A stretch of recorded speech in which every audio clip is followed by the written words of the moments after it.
આજે ધોરણ 12 કોમર્સ વિષય BA વિષયાંશ છે સંચાલનનું સ્વરૂપ અને મહત્વ લેક્ચર નંબર 3 આપણે લેક્ચર નંબર 2 ની અંદર આપણે થોડીક વાત કરી હતી તો કે સંચાલનનું મહત્વ આપણે જોયું કેવું હોય છે, એમાં કયા પોઈન્ટ હોય છે, એ બધી આપણે કાલે ચર્ચા કરી હતી. હવે આજે આપણે સંચાલન એક કળા છે ત્યાંથી આપણે શરૂઆત કરવાની છે. તો સંચાલન એક કળા તરીકે ઓળખાય. સંચાલન કળા એટલે શું? તો કે કાર્ય કરવામાં વ્યક્તિનું નિપુણ કે કૌશલ્ય, એટલે જે વ્યક્તિ પોતાનું અંગ એટલે કે જે વ્યક્તિને પોતાને જે વસ્તુ સારી આવડે છે એ વસ્તુ એ વ્યક્તિ માટે શું કહેવાય? તો એની કળા કહેવાય. જે ચિત્રકાર હોય કોઈ એને સારું ડ્રોઈંગ આવડતું હોય તો એ ચિત્રકારની શું કહેવાય? એ ચિત્ર કરવાની જે કામ છે ચિત્ર દોરવાનું એ ચિત્રકારની કળા કહેવામાં આવે છે. એમ પરંતુ આ કૌશલ્યનો ઉપયોગ કરવા માટે જે તે કાર્યનું સૈદ્ધાંતિક જ્ઞાન પણ વ્યક્તિ પાસે હોવું જોઈએ છે. એટલે કે જે વ્યક્તિ જે કૌશલ્ય ધરાવતો હોય તેનું સૈદ્ધાંતિક જ્ઞાન તેની પાસે હોવું ખૂબ જ જરૂરી હોય છે. સંચાલન અંગેના નિર્ણયો અને સિદ્ધાંતોનો વ્યવહારમાં ઉપયોગ કરતી વેળાએ વ્યક્તિનું વ્યક્તિગત ગુણ, સૂઝ, ચાતુર્ય એ બધી જ વસ્તુ મહત્વનો ભાગ દર્શાવે છે. માત્ર સિદ્ધાંતોનું પુસ્તકીય જ્ઞાન પર્યાપ્ત નથી. એટલે જે પણ વ્યક્તિ પાસે કળા હોય એ કળાનું જ્ઞાન ખાલી પુસ્તક દ્વારા મેળવેલું હોય એ શક્ય હોતું નથી. પણ એની આંતરસૂઝ હોય જે અંદરની શરીરની એ પછી એની બુદ્ધિ, આ બધી જ વસ્તુઓ એનો મહત્વનો ભાગ છે. તેથી આ બધી જ વસ્તુ હોવી ખૂબ જ જરૂરી છે. આ જ્ઞાનનો ઉપયોગ કરવા માટે ટેકનિકલ કળાની પણ તેટલી જ જરૂર હોવાથી સંચાલકે પોતાની વ્યક્તિગત ગુણને આવડત મુજબ ફેરફારો કરવા પડે છે. એટલે વ્યક્તિ જે છે જેની પાસે જે કળા છે એની અંદર ટેકનિકલ કળા હોય એ પણ તેમાં હોવી જરૂરી બનતી હોય છે. ડોક્ટર જીઓચાર્ટ ટેરી જણાવે છે કે કળા વ્યક્તિને કામ કરવાનું શીખવે છે. કળા એ શું છે? કળા એ વ્યક્તિને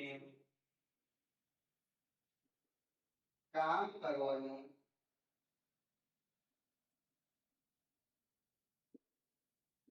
શીખવે છે.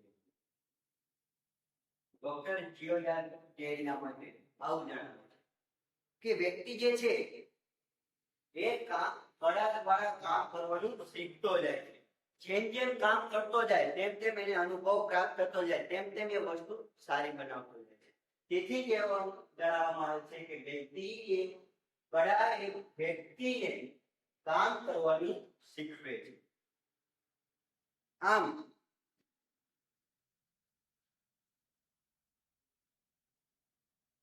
સંચાલન એ માત્ર વિજ્ઞાન પણ નથી કે માત્ર કળા પણ નથી, પરંતુ સંચાલન એ વિજ્ઞાન અને કળાનો બંનેનો સમન્વય ભેગો થતો હોય છે. એટલે સંચાલન એ એક કળા તરીકે પણ ઓળખવામાં આવે છે અને એક વિજ્ઞાન તરીકે પણ ઓળખવામાં આવે છે. તેથી જ કહી શકાય કે સંચાલન એ નથી ભૌતિક શાસ્ત્ર જેવું કે નથી શુદ્ધ વિજ્ઞાન કે નથી શિલ્પ જેવી શુદ્ધ કળા. એટલે ભૌતિક વિજ્ઞાન પણ નથી, ભૌતિક શાસ્ત્ર પણ નથી કે નથી વિજ્ઞાન કે નથી શિલ્પ જેવી શુદ્ધ કળા. બરોબર? તો હવે આપણે આ છે બધું સંચાલન એક કળા. હવે આપણે આગળ જોવાનું છે સંચાલન એક વ્યવસાય.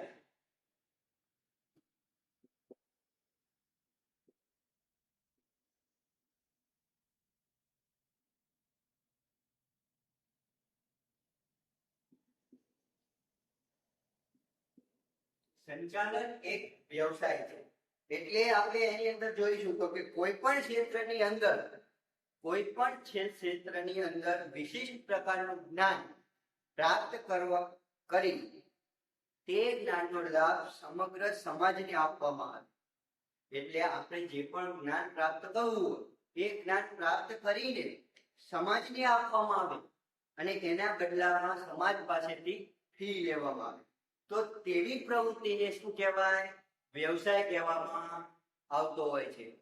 જેમ કે આપણે ઉદાહરણ જોઈએ તો કે ડોક્ટર, તો એ પહેલા એના માટે ભણે છે, ભણી ગણીને ડોક્ટર બને અને ડોક્ટર બની એને બધાનો સારવાર કરે, તો ઈલાજ કરે, એના બદલામાં શું મેળવે? ફી મેળવે. તો આ એક વ્યવસાય કહેવામાં આવતો હોય છે.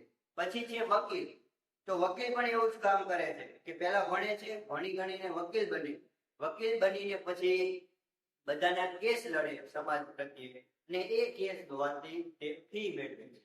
એવી રીતે ચાર્ટર એકાઉન્ટન્ટ, ઇજનેરો વગેરે વ્યવસાયિક વ્યક્તિઓ ગણવામાં આવતા હોય છે. એટલે આ બધા જે છે એ બધા વ્યવસાય તરીકે ઓળખવામાં આવે છે. કોણ કોણ?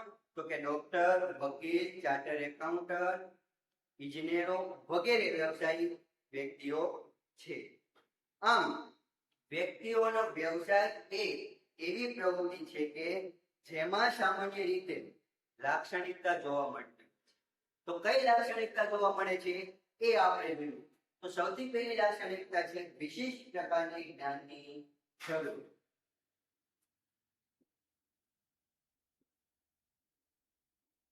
લાક્ષણિકતા પહેલી કે વિશિષ્ટ પ્રકારની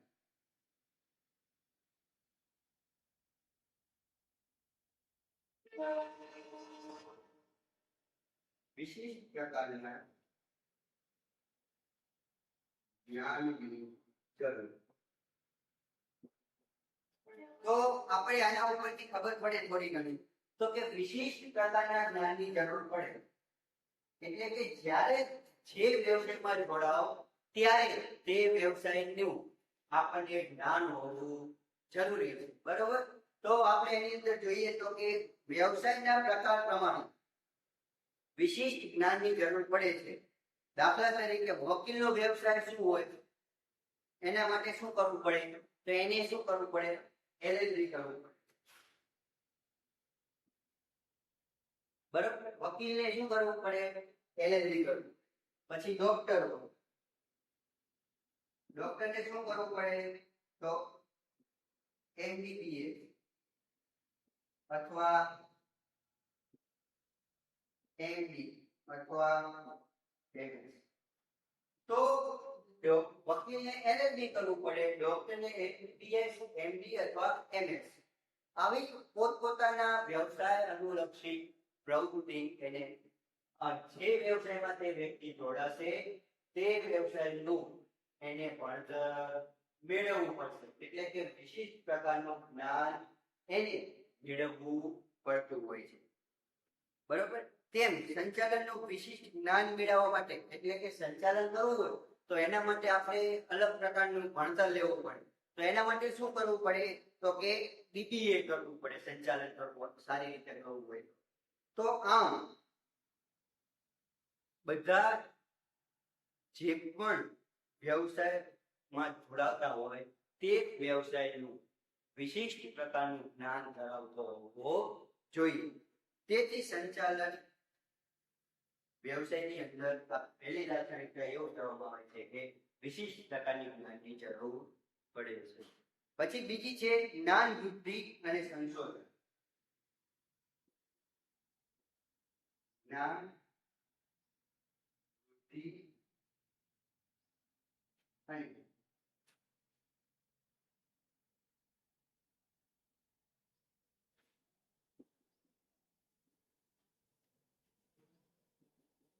જ્ઞાન વૃદ્ધિ અને સંશોધન. તો એની અંદર જોઈએ તો કે દરેક વ્યવસાયની જેમ સંચાલનમાં પણ અનુભવો અને તાલીમ મેળવવાને લીધે દરેક સભ્યોનું જ્ઞાનની અંદર વૃદ્ધિ અને સંશોધન થાય છે. એટલે કે જ્યારે સંચાલન કરતા હોય ત્યારે આપણે દરેક વ્યવસાય અંદર જોઈએ છીએ કે બધાની અંદર સંચાલન થતું હોય છે. તો સંચાલનમાં પણ શું હોય? તો મેઇન વસ્તુ શું હોય? તો કે અનુભવ. આપણે કોઈ પણ કામ કરતા હોઈએ જો અનુભવ આપણી પાસે સારો હોય તો જ તે વ્યવસાય અથવા કોઈ પણ કામ હોય તેની અંદર આપણે સારો અનુભવ હોય તો એ જ કામ કરવામાં આપણને ખૂબ જ સારી રીતે કામ કરી શકીએ છીએ. તેથી એવી જ રીતે આમાં પણ અનુભવ અને તાલીમ મેળવવાના લીધે તાલીમ અને અનુભવ આપણી પાસે સારો હશે તો આપણા જ્ઞાનની અંદર શું થાય, વૃદ્ધિ થશે.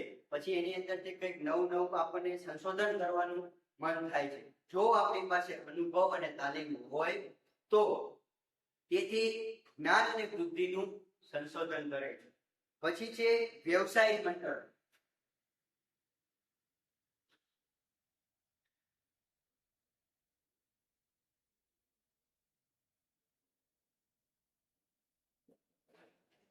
વ્યવસાય મંડળોની અંદર જોઈએ તો કે વિવિધ વ્યવસાયોના ક્ષેત્રમાં જેવા મંડળો છે જેમ સંચાલન ક્ષેત્રમાં પણ મંડળો હોય છે જે સંચાલનનું શિક્ષણ અને તાલીમ આપવાનું કાર્ય કરે છે.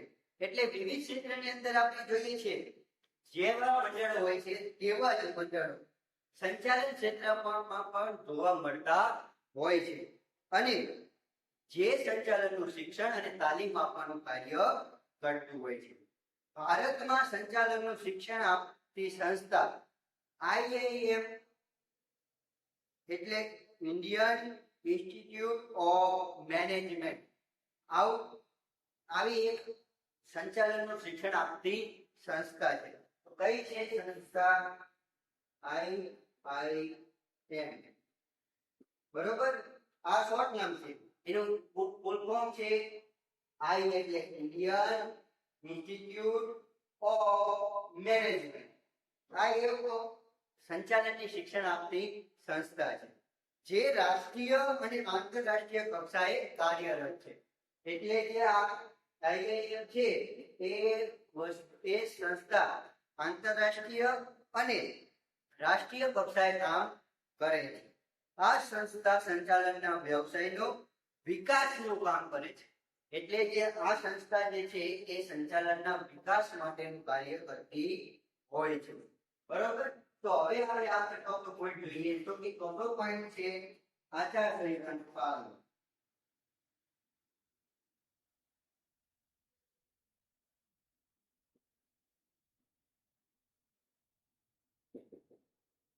આચારસંહિતાનું પાલન.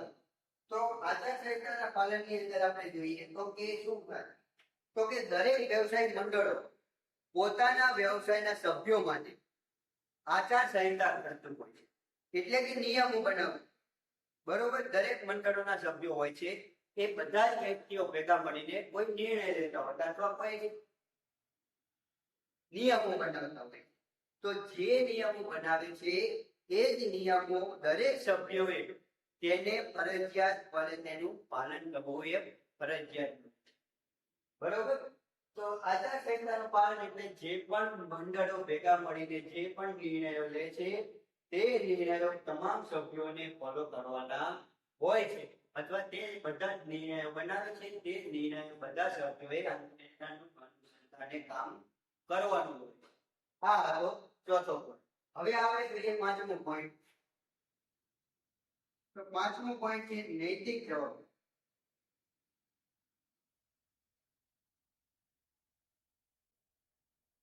તો નૈતિક જવાબદારી આપણે જોઈએ તો કે વ્યવસાયની અંદર નૈતિક જવાબદારી મહત્વપૂર્ણ બાબત હોવાથી જે તે વ્યવસાયી વ્યક્તિ પોતાના વ્યવસાય પ્રત્યે નિષ્ઠાવાન રહી નૈતિક જવાબદારી અદા કરે તે ખૂબ જ જરૂરી છે. એટલે નૈતિક એટલે શું તો કે પોતાની અંદર જે મહેનત છે આપણે વ્યવસાયની અંદર આપણે જે કામ કરતા હોઈએ એ કામ પ્રત્યે આપણી સહાનુભૂતિ હોય. આપણને એના ઉપર થવું જોઈએ કે ના આ આપણું કામ છે, આપણે એ કામ સારી રીતે કરવું જોઈએ. આપણી પાસે જે આવડત છે એ આપણે સાચી મહેનત દિલથી લગનથી આપણે અંદર વ્યવસાયની અંદર કામ કરવું જોઈએ. એટલે નૈતિક જવાબદારી એ હોવી ખૂબ જ જરૂરી હોય છે. દાખલા તરીકે ચાર્ટર એકાઉન્ટ તરીકેના વ્યવસાયમાં અસલીની માહિતી જાહેર ન કરવી અને અને વફાદાર રહેવું. એટલે ચાર્ટર્ડ એકાઉન્ટન્ટનું કામ શું હોય તો કે હિસાબો લખવાના હોય, એ બધું ધ્યાન રાખવાનું. બરોબર, તો એ અસલી માહિતી જાહેર ન કરતો અને તે વફાદાર રહેતો હોય, આવી રીતે જે બધું થાય એને એવી રીતે રહેવું જોઈએ. કારણ કે એની ફરજ શું છે તો કે બધા હિસાબો લખવાની હોય છે, કાળા બજાર ન થાય ધ્યાન રાખવાનું હોય છે, આવી બધી જવાબદારી હોય છે. ઉપરોક્ત લક્ષણો જોતા સંચાલન એક વ્યવસાય તરીકે વિકસી રહ્યું છે. એટલે કે વિશિષ્ટ પ્રકારનું જ્ઞાન, સંશોધન, વ્યવસાયિક મંડળો, આચાર પાલન, નૈતિક જવાબદારી, આ બધી જે છે લાક્ષણિકતાઓ એ જોતા સંચાલન એક તરફ વિકસી રહ્યું છે એવું લાગે છે, જેનો લાભ વ્યક્તિ, સમાજ અને સમગ્ર રાષ્ટ્રને મળતો હોય છે. બરોબર વિદ્યાર્થી મિત્રો, તો આ થયું સંચાલન એક વ્યવસાય. વ્યવસાયની અંદર 5 લાક્ષણિકતાઓ છે. હવે આપણે આગળ થોડો અભ્યાસ કરવાનો છે. તો આગળ આપણે જોઈએ તો સંચાલનની વિવિધ સપાટીઓ વિશે આપણે અભ્યાસ કરીશું. તો સંચાલનની વિવિધ સપાટીઓ જો આજે આપણે થોડું સમજવાનું છે. તો સંચાલનની અંદર જોઈએ તો સંચાલનની મુખ્ય 3 સપાટી. સંચાલનની મુખ્ય 3 સપાટી છે. ઉચ્ચ સપાટી સંચાલન, મધ્ય સપાટી સંચાલન અને ત્રીજું તળ સપાટી સંચાલન. બરોબર, આજે આપણે થોડું જોઈએ તો સંચાલનની વિવિધ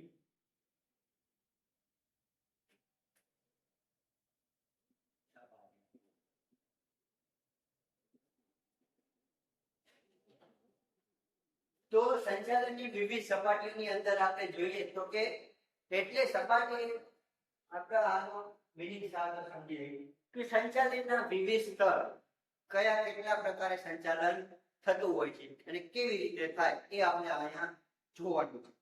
તો જ્યાં સુધી ધંધાકીય એકમનું કદ મર્યાદિત હોય ત્યાં સુધી માલિક જાતે જ એકમોના બધા જ કાર્ય કરી શકે છે. એટલે કે આપણે જ્યારે કોઈ પણ કંપનીનો સ્થાપના કરી, એ કંપની નાની હોય તો કંપનીનો માલિક જે હોય છે એ પોતે જ સંચાલન કરતો હોય છે. પણ ધંધાકીય એકમમાં કદમાં વધારો થાય ત્યારે કર્મચારીઓની સંખ્યામાં પણ વધારો થાય છે. જેમ આપણે કંપની મોટી બનાવીએ તેમ કારીગરો વધારે જોઈએ, બરોબર, એટલે કે કર્મચારીઓ વધારે. તેમ ઉપરી અધિકારી તેના બધા જ તાબેદારો પર સીધી દેખરેખ રાખી શકે નહીં. એટલે ઉપરી અધિકારી જે હોય છે, ઉપરનો મેન માલિક, તે બધા કારીગરો હોય અંદર કર્મચારી, એની ઉપર સીધી રીતે દેખરેખ રાખી શકતો નથી. તેથી સત્તાની સોંપણી કરવી પડે છે. એટલે જે સત્તા હોય છે એની પાસે, માલિક પાસે, એની વહેંચણી કરવી પડે કે આપણી કંપનીની અંદર 7 ડિપાર્ટમેન્ટ અલગ અલગ હોય તો 7 ડિપાર્ટમેન્ટમાં અલગ અલગ એક વ્યક્તિ નીમવામાં આવે અને એવી રીતે એમને કામ સોંપવામાં આવે કે તમારે આ પહેલા ડિપાર્ટમેન્ટની અંદર તમારે બધું ધ્યાન રાખવાનું અને તેમાં બધા કારીગરો પાસે કામ લેવાનું, એમ બીજાને આપી દે, ત્રીજાને, એવી રીતે સત્તાની સોંપણી કરી દેવામાં આવે છે. તો સત્તાની સોંપણીને લીધે સંચાલનની વિવિધ સપાટીનો ઉદ્ભવ થાય છે. આપણે જેમ જેમ આપણે કીધું કે 7 ડિપાર્ટમેન્ટ અલગ અલગ હોય તો આવી રીતે અલગ અલગ સપાટીઓ સંચાલનની અંદર જોવા મળતી હોય છે. તેથી સંચાલનની સપાટીઓનો ઉદ્ભવ થતો રહ્યો.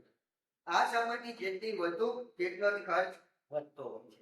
એટલે જેટલી સપાટીઓ સંચાલનની વિવિધ સપાટી જેટલી વધારે હોય તેટલો જ ખર્ચ વધુ થતો હોય છે અને અંકુશ તેમજ સંકલનનું કાર્ય મુશ્કેલ બને છે. તેથી વ્યવસ્થા તંત્રમાં સંચાલનની સપાટી શક્ય તેટલી ઓછી રાખવી જોઈએ. એટલે સંચાલન આપણે જ્યારે કરતા હોઈએ ત્યારે બને એટલી સપાટી આપણે ઓછી રાખવી જોઈએ. સંચાલનની મુખ્ય 3 સપાટી છે, બરોબર, આપણે પહેલા જ કીધું.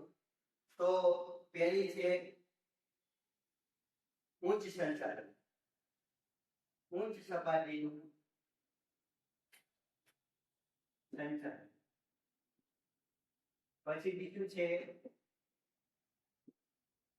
નિમ્ન એટલે મધ્ય.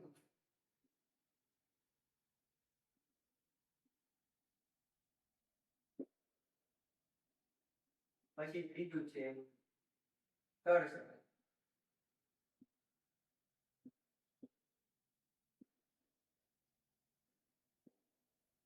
હવે ઉચ્ચ એટલે સૌથી ઊંચા સ્તરે કામ થતું હોય ત્યાં પછી મધ્ય એટલે બીજા મધ્યની અંદર જે કામ થતું હોય ત્યાં સંચાલન કરવું જોઈએ અને તળ એટલે સાવ નીચે સંચાલન જરૂરી હોય છે. આમ 3 પ્રકારે સંચાલનની સપાટીઓ વહેંચવામાં આવી છે. તો આપણે સૌથી પહેલા આકૃતિ વિશે સમજીએ.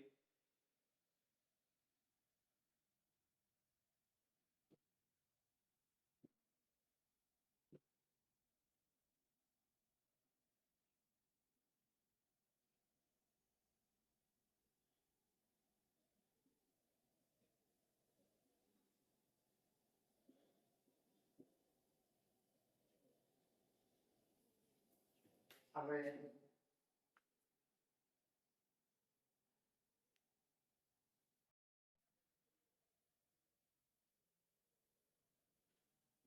જો વિદ્યાર્થી મિત્રો આ છે સંચાલનની વિવિધ સપાટીઓ નો આકૃતિ આપેલી છે. તો આકૃતિ દ્વારા આપણે સમજીએ કે સૌથી પહેલા ઉચ્ચ સપાટી. તો ઉચ્ચ સપાટી ના સંચાલનની અંદર કોનો સમાવેશ થાય છે? તો કે સંચાલક મંડળ, મેનેજિંગ ડિરેક્ટર અને જનરલ મેનેજર. આ 1, 2 અને 3 વ્યક્તિઓનો સમાવેશ ઉચ્ચ સપાટીના સંચાલનની અંદર થતો હોય છે. પછી છે મધ્ય સપાટી સંચાલન. તો મધ્ય સપાટી સંચાલનની અંદર કોનો સમાવેશ થાય છે? તો કે વિભાગીય અધિકારી. વિભાગીય અધિકારી એટલે કે જેટલા વિભાગ હોય એ બધાના અધિકારીઓનો સમાવેશ મધ્ય સપાટીના સંચાલનની અંદર થતો હોય છે. તો કઈ તો કે ઉત્પાદન અધિકારી હોય, પછી ખરીદ વેચાણનો અધિકારી હોય, કર્મચારીઓનો અધિકારી હોય અને નાણાંનો. આમ ઉત્પાદન, ખરીદ વેચાણ, કર્મચારી, નાણાં આવી રીતે અલગ અલગ વિભાગોના અધિકારીઓ એ મધ્ય સપાટી સંચાલનની અંદર સમાવેશ કરવામાં આવે છે.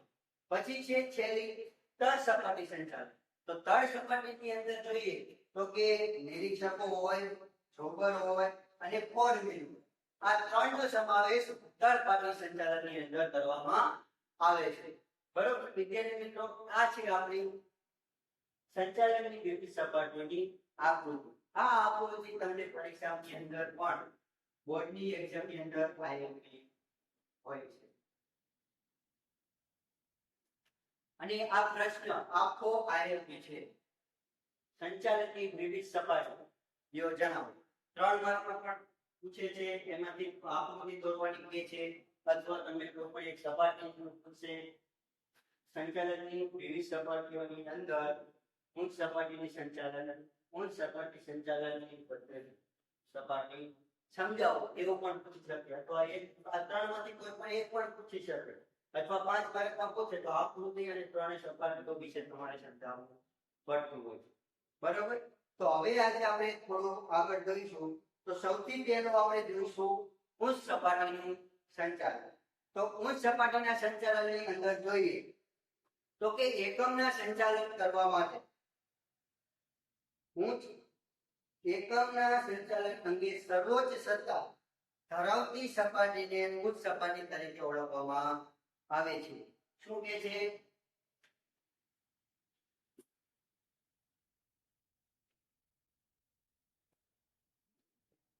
તો કે એકમના સંચાલન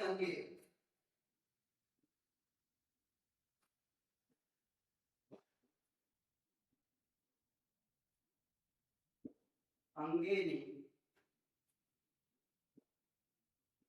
સર્વોચ્ચ સત્તા ધરાવતી સપાટી ઉચ્ચ સપાટી તરીકે ઓળખવામાં આવે છે. જો ઉચ્ચ સપાટી કોને કહેવાય? તો કે એકમના સંચાલન અંગેની સર્વોચ્ચ એટલે ઉપરની, બરોબર, સર્વોચ્ચ સત્તા એટલે કે સૌથી ઊંચી સત્તા ધરાવતી સપાટીને ઉચ્ચ સપાટી તરીકે ઓળખવામાં આવે છે, બરોબર. સંચાલનની ઉચ્ચ સપાટીની અંદર સંચાલક મંડળ હોય છે, મેનેજિંગ ડિરેક્ટર હોય છે, જનરલ મેનેજર હોય છે, મુખ્ય વહીવટી અધિકારી હોય છે.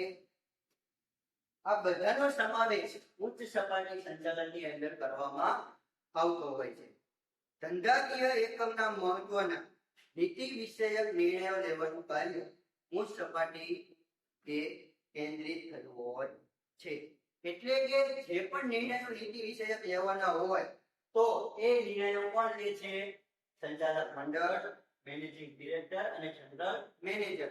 એટલે જે પણ નીતિ વિષયક નિર્ણયો લેવાના થાય તે ઉચ્ચ સપાટી સંચાલન દ્વારા લેવામાં આવતા હોય છે.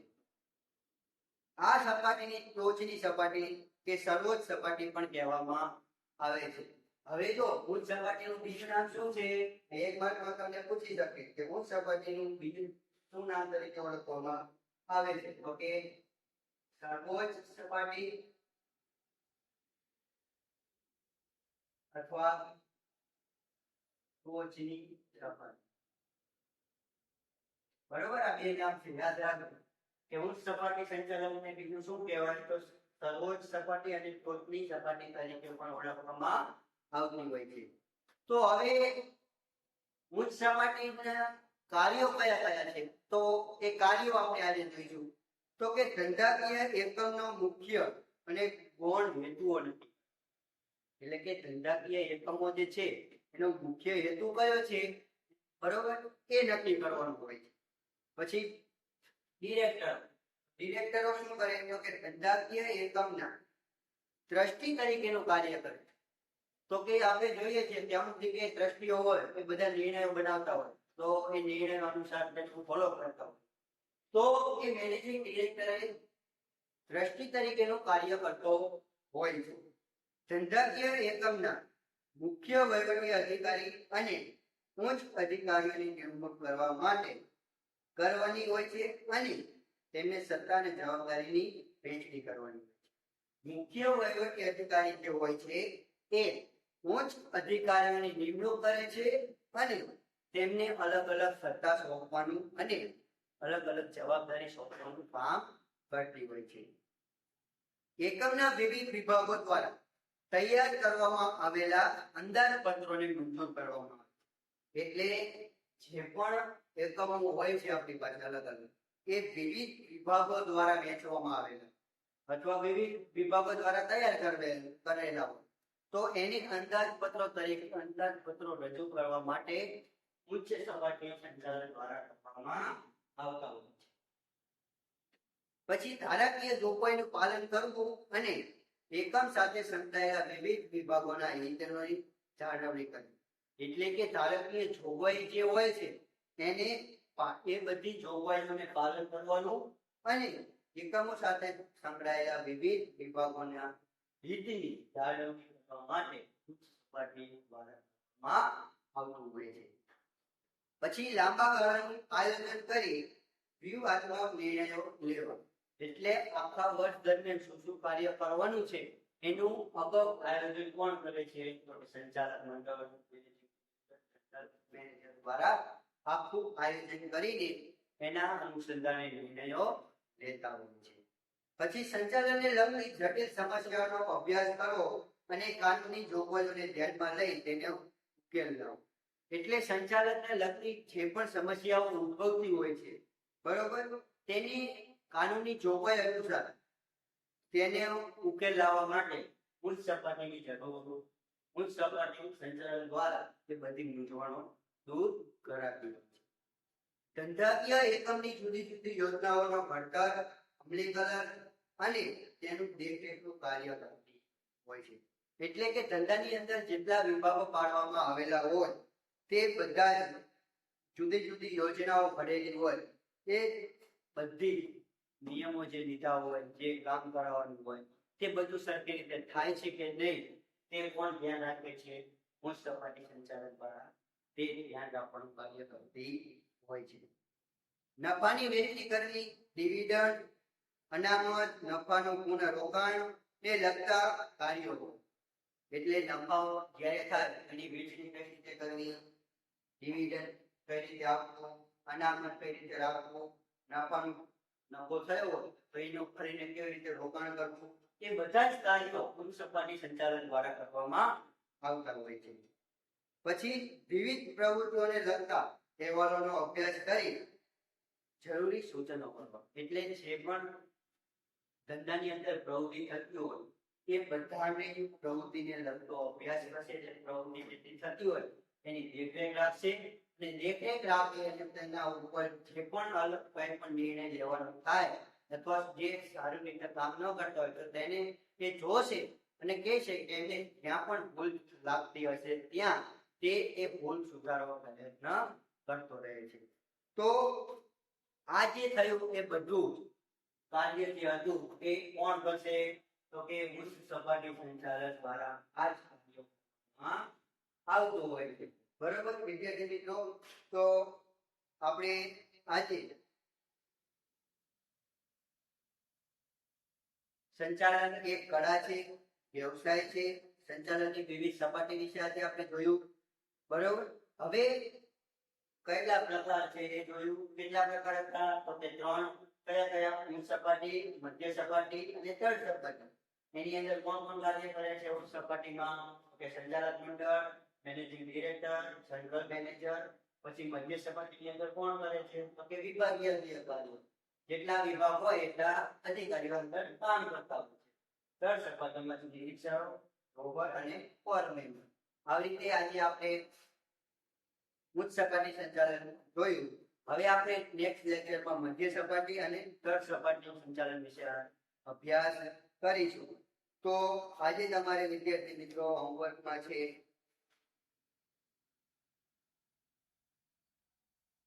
સંચાલન એક વ્યવસાય છે સમજાવો.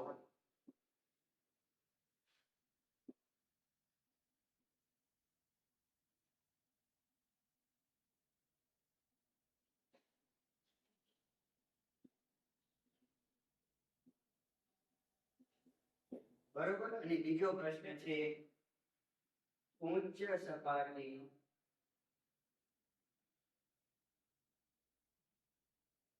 સંચાલનના